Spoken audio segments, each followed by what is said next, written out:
मैं किसी धर्म की बुराई नहीं करता हूँ और न ही किसी धर्म को बढ़ावा देता हूँ। मैं किसी की भावनाओं को ठेस नहीं पहुँचाना चाहता। फिर भी यदि किसी को मेरी बातें अच्छी नहीं लगती हैं तो मैं हृदय से क्षमा प्रार्थी हूँ। जय मसीह भाइयों बहनों, कैसे हैं आप लोग। मुझे पूरा विश्वास है कि आप लोग अच्छी प्रकार से होंगे और एक अच्छा जीवन व्यतीत कर रहे होंगे। भाइयों बहनों, सबसे पहले मैं आपका धन्यवाद देता हूं कि जो वीडियोज़ के द्वारा मेरा आप उत्साहवर्धन कर रहे हैं, आप प्रोत्साहित कर रहे हैं कि वीडियो बनाने के लिए, अपलोड करने के लिए। जिस प्रकार से आप लोग शेयर कर रहे हैं, कमेंट कर रहे हैं, लाइक कर रहे हैं और साथ साथ अभी कुछ दिनों से आप लोग सब्सक्राइब कर रहे हैं, उसके लिए मैं आपका हृदय से शुक्रिया देता हूं, धन्यवाद करता हूं।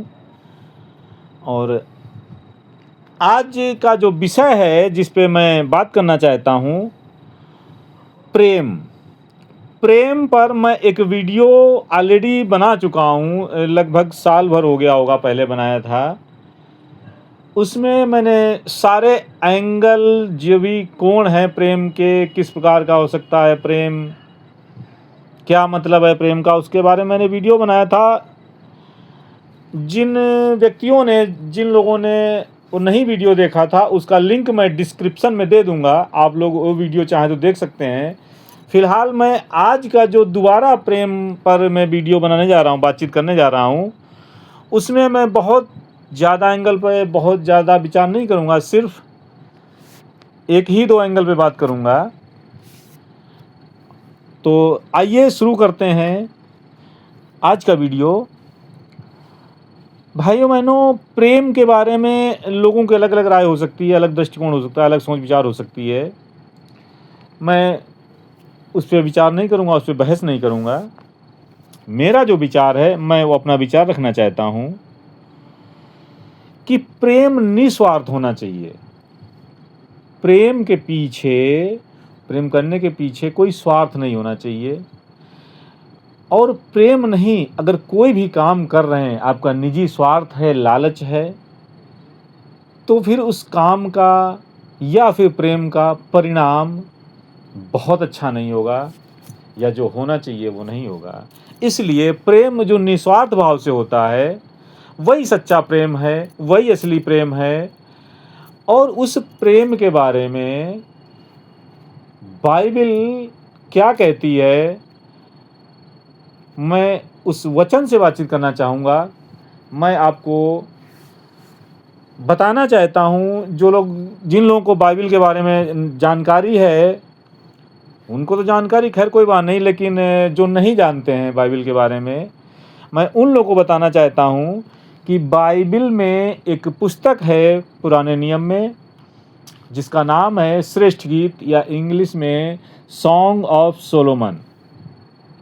इस पुस्तक में भाइयों बहनों, प्रेमी और प्रेमिका के बीच होने वाले संवाद के बारे में, बातचीत के बारे में लिखा गया। इस पुस्तक में ये अगर देखा जाए तो शाब्दिक तौर पर, या जो पढ़ने में आएगा, कि प्रेमी प्रेमिका से कुछ कह रहा है और प्रेमिका प्रेमी से कुछ कह रही है, उन प्रेम संबंध के बारे में बातचीत हो रही है।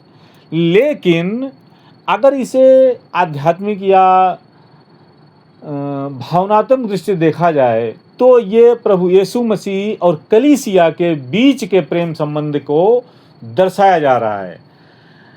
तो मैं वचन पढ़ना चाहता हूँ इस श्रेष्ठ गीत पुस्तक के अध्याय 2 के 7वां वचन, अध्याय 2 का 7वां और अध्याय 3 का 5वां वचन है, वो बिल्कुल सेम है। वो नायिका, या इसमें वधू लिखा है, या प्रेमिका या नायिका या वधू, जो आप कह लीजिए, उसकी तरफ से एक ही वचन 2 जगह लिखा गया है, 2 के 7 में और 3 के 5 में। मैं वचन पढ़ता हूँ, आगे बात करते हैं उसके बारे में। इसमें लिखा है, हे यरूशलेम की पुत्रियों, मैं तुमसे चिकारियों और मैदान की हरिणियों की शपथ धरा कर कहती हूँ कि जब तक प्रेम आप से ना उठे तब तक उसको न उकसाओ न जगाओ।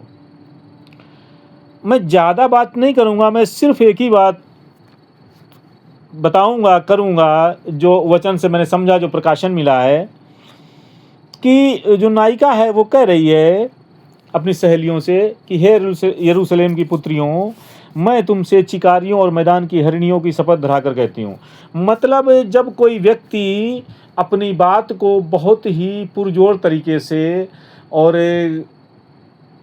कहना चाहता है या समझाना चाहता है कि या मतलब कहना चाहता है कि ये मेरी बात में कोई भी शक नहीं है, मेरी बात बहुत सही है, बहुत सटीक है, बहुत अच्छी है, तो फिर कहता है कि मैं शपथ खा के, मैं कसम खा के कह रहा हूँ। तो नायिका वो कह रही कि शपथ धरा के, कसम खिला के कह रही है कि मैदान की हरिणियों, चिकारियों और मैदान की हरिणियों को, जो ऐसे जानवर है हरिणी, चिकारी और हरिणी, वो हल्की सी अगर उनको डिस्टर्बेंस लगता है, उनको थोड़ा सा खुरखुराहट फुसफुसाहट होती है या उनको थोड़ा भी सा भी खतरा महसूस होता है तो बहुत तेजी में भाग जाते हैं। भाइयों बहनों, ये जानवरों को मासूमियत दर्शाई गई है और उनके बारे में उनकी क्वालिटी बताई गई है कि वो डरते हैं और वो बहुत मासूम होते हैं। और उनकी शपथ खिला के कह रही है नायिका कि जब तक प्रेम आपसे ना उठे तब तक उसको न उकसाओ न जगाओ। कहने का मतलब नायिका कसम खिला कह रही है कि जब तक प्रेम अपने आप से, मतलब सीधा सीधा मतलब है, मैं बोलना चाहता हूं कि जबरदस्ती का प्रेम नहीं होना चाहिए, लालच, प्रेम के पीछे लालच नहीं होना चाहिए, कोई प्रेशर, कोई प्रभाव नहीं होना चाहिए। प्रेम निस्वार्थ होना चाहिए, आत्मिक होना चाहिए। और कुछ लोग या कहें बहुत लोग शारीरिक आकर्षण को प्रेम समझते हैं, वो उनकी गलतफहमी है। प्रेम निस्वार्थ होता है और अगर शारीरिक लालच है, शरीर प्राप्त करने की इच्छा है, शरीर को भोग करने की इच्छा है प्रेम के पीछे, तो निस्वार्थ प्रेम नहीं हो सकता है। हालांकि अपना अपना सबका विचार है। तो ये दो वचन, जो वचन है दो जगह सेम टू सेम है, कोई फर्क नहीं है। और मैं पहली बार देख रहा हूँ कि एक ही पुस्तक में एक ही वचन दो बार है और उसमें कोई डिफरेंस नहीं है। और कहीं अगर ऐसा है, मुझे तो नहीं पता, लेकिन अगर आपको लगता है ऐसा वचन है तो प्लीज़ आप कमेंट में लिख के बताएं कि एक ही पुस्तक में कोई वचन दो बार बिल्कुल सेम हो, कोई फ़र्क ना हो, ऐसा कहाँ पर है, आप बता सकते हैं हमको। और एक और वचन मैं पढ़ना चाहूँगा इसी पुस्तक के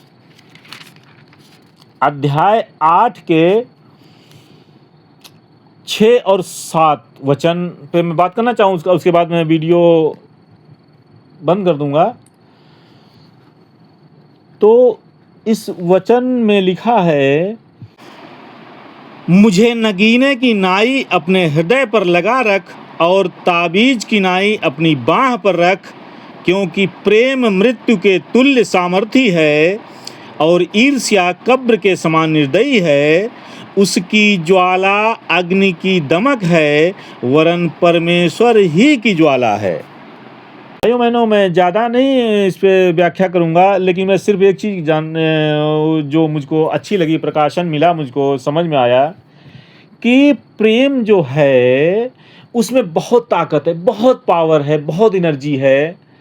और एक ऐसा सत्य प्रेम है जिसको लोगों ने बदनाम कर रखा है कि इसकी तुलना वो मृत्यु की सामर्थ्य से की गई है। जैसे मृत्यु एक अटल सत्य है, मृत्यु को कोई टाल नहीं सकता, हर एक के जीवन में आती है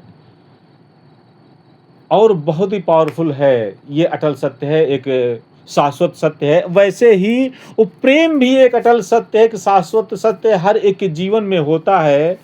तो जैसे प्रेम की सामर्थ्य है प्रेम, वैसे ही जैसे मृत्यु की सामर्थ्य है वैसे प्रेम की सामर्थ्य है, वो हर एक के जीवन में होता है। और किस परिप्रेक्ष्य में, किस एंगल से हम इसको लेते हैं अपने जीवन में, प्रेम को दर्शाते हैं। और सबसे बड़ी बात भाइयों बहनों मैं कहना चाहता हूँ कि हम मसीही जो लोग हैं वो प्रभु परमेश्वर के मनुष्यों के प्रति जो प्रेम है, संसार के मनुष्यों के प्रति जो प्रेम दर्शाया है, जो प्रभु यीशु मसीह को अपने इकलौते पुत्र को हम लोग के लिए बलिदान कर दिया है, वो प्रेम में ही तो किया है। तो प्रेम ही परमेश्वर है। कई जगह बाइबल में लिखा है कि प्रेम ही परमेश्वर है, लेकिन वो निस्वार्थ प्रेम होना चाहिए। किसी के प्रेम तो होना ही चाहिए। हमें अपने रिश्तों में, अपने परिवार में, अपने पड़ोस में हर व्यक्ति से प्रेम रखना है। हमको दुश्मनी तो किसी से नहीं रखनी है। कोई हमको दुश्मन अगर समझता है तो समझता रहे, वो उसकी हेडक है, वो उसका अपना विचार है, लेकिन हम किसी को दुश्मन नहीं मान सकते। अगर हम किसी को दुश्मन मानते भी हैं तो हम उसके लिए प्रार्थना करेंगे। पहली बात तो दुश्मन मानना नहीं है, क्योंकि अगर दुश्मन मानेंगे तो प्रार्थना नहीं करेंगे। लेकिन अगर दुश्मन कोई हमको मानता है या कोई विरोध करता है, कुछ करता है, तो हम उसके लिए प्रार्थना करेंगे, उसके लिए दुआ करेंगे, ना कि उसको बद्दुआ देंगे, ना कि उसको श्राप करेंगे, ना कि उसको दोष लगाएंगे। हम उसके लिए दुआ करेंगे, प्रार्थना करेंगे। ये हम मसीहियों के लिए सबसे बड़ा हथियार है कि अपनी पहचान दिखाने का और अपने हथियार को यूज करने का, कि हम किसी को दुश्मन नहीं मानते हैं। देखिए, मेरा व्यक्तिगत जो विचार है कि कोई भी व्यक्ति है, कितना भी गलत हो, कितना भी खराब हो, कितना भी पाप किया हो, अगर वो अपने पापों का इनकार करके, पापों से क्षमा मांग करके, जो भी कोई गलत काम है उससे पश्चाताप करके अगर वो सारे कार्य छोड़ देता है, तो उस व्यक्ति में कोई खराबी नहीं है। प्रभु यीशु मसीह ने कहा है कि पाप से नफरत करना है, पापी से नहीं। अगर कोई व्यक्ति पाप छोड़ दे तो बहुत अच्छा है, कोई कमी नहीं उसमें। कोई कितना भी गलत व्यक्ति है, अगर वो अपना गलत काम छोड़ दे तो अच्छा है। तो हम उसके गलत कामों से नफरत करनी है, पाप से नफरत करनी है, न कि किसी व्यक्ति विशेष से। तो जो छठे वचन में, 8 के छठे वचन में जो बताया गया कि प्रेम मृत्यु के तुल्य सामर्थ्य है, यानी प्रेम में बहुत ताकत है, और मृत्यु जैसे अटल सत्य है वैसे अटल सत्य प्रेम है। और ईर्ष्या के लिए बारे में लिखा है कि ईर्ष्या कब्र के समान निर्दयी है। ईर्ष्या क्या है? कब्र के समान निर्दयी है। कब्र में मुर्दा दफनाया जाता है, तो ईर्ष्या ऐसे ही दफना देती पूरे व्यक्तित्व को, आत्मा को, शरीर को, प्राण को, वो नाश कर देती ईर्ष्या। उसकी ज्वाला अग्नि की दमक है, वरन परमेश्वर की ही ज्वाला है।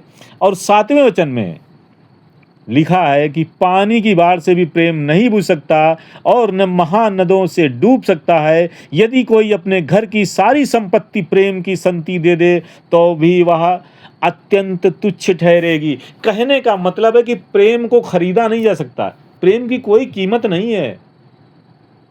कोई सोचे कि हम प्रेम को खरीद लेंगे, कीमत अदा कर देंगे, चुकता कर देंगे और ये हो जाएगा ना। प्रेम निस्वार्थ है तो निस्वार्थ ही रहना चाहिए, और निस्वार्थ भाव से ही प्रेम करना चाहिए। कोई उसमें खरीद व्यापार नहीं हो सकता, प्रेम का व्यापार नहीं होता कि इतना में हमने प्रेम खरीद लिया, ये हो गया, वो गया, ऐसा कुछ नहीं होता है। तो प्रेम को प्रेम ही रहने दें, कोई नाम न दें। तो भाइयों बहनों, आज का आपका वीडियो कैसा लगा? और इस वीडियो को आप अगर अच्छा समझते हैं, आपको अच्छा लगा है, तो शेयर करें, लाइक करें, कमेंट्स करें। और अगर आप मेरे चैनल पर नए हैं तो प्लीज़ इसे सब्सक्राइब कर लें, ताकि जैसे ही वीडियो अपलोड होता है इसका नोटिफिकेशन आप तक पहुंच सकें और आप मेरे विचारों से अवगत हो सकें। या अगर कोई आप किसी भी विषय पे मेरे विचार जानना चाहते हैं, या आप चाहते हैं कि इस विषय में वीडियो बनाऊं, प्लीज़ आप कमेंट बॉक्स में लिख सकते हैं। वीडियो काफ़ी लंबा हो रहा है, अब मैं आपसे विदा लेता हूं। नमस्कार, जय मसीह भाइयों बहनों।